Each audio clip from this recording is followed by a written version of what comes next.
Hiya, I'm Jasper, and welcome to your video review for The Night Agent, Season 1, the whole thing.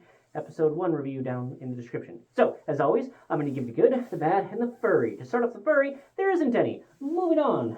This is a show starring people that I haven't seen anything before, but I hope to see more of. And essentially, the main guy is an FBI agent who stops a terrorist attack, but the public thinks he might have had something to do with it, so he's kind of on the shit list with his work. So he's just kind of working in this little dungeon, answering the phone, and the other main character person that we have is her parents are like, oh hey, shit, bad guys are coming, call this number and say these words. And so then her parents get murdered, or aunt and uncle, whatever. And so then these two just collide, and it's definitely got like a Jack Ryan feel to it, or like The Terminal List, if the Terminal List had been shot brighter.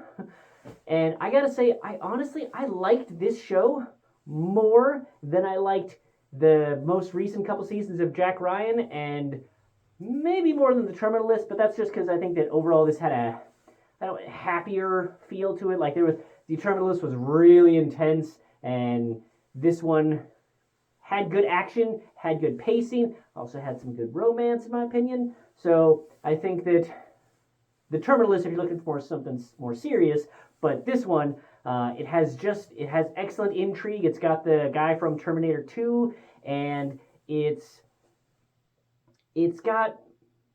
I liked that it kept you guessing as to who was good and who was bad, and how things were connected, and who did what. Plus, it had a good number of chase sequences and a good number of action sequences, and for the most part, was believable for the things that occurred, how they occurred, and why they occurred.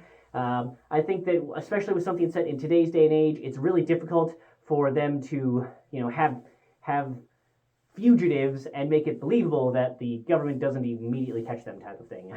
And in this case, I thought that they did a good job of coming up with reasons and how and why things happened the way that they did, and still have the current technology available. It's not perfect. I still think there was a couple instances where it's just like, yeah, I don't know if that's how that would go, or that's how that would work, or that's what those people would be doing.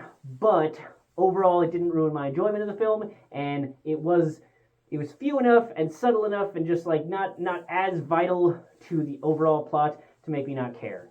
And the CGI, such as it was good, and I really liked this. So I definitely give it 2 thumbs up recommendation. I will get into some very, well, maybe not very, but some might. Okay, spoiler alert. Spoiler alert. I'm not going to go into specifics, but I will kind of ruin the intrigue. So spoiler alert. Okay, here we go. Other than our main character dude, every bad guy and bad thing and bad person in some capacity was a white guy. And everyone that was good was not a white guy. I'm not sure how I feel about that. I feel like you could have been a little bit more creative, because as the show progressed on and I realized, I was like, oh, that's right, I'm watching a Netflix show. I kind of predicted, just based on the Netflixism, as to who was going to end up being a bad guy. So that, I think, made it so that some of the level of intrigue and who's good, who's bad, blah, blah, blah, was let down a little bit because of the choices that they made there. So, but still, overall, thumbs up, did enjoy it, and if you can, make peace with their choices in that capacity, I think that you will have a good time with this show. That's all I have for this one. Thanks for coming. Thanks for watching. Hope to see you at the next one. Bye.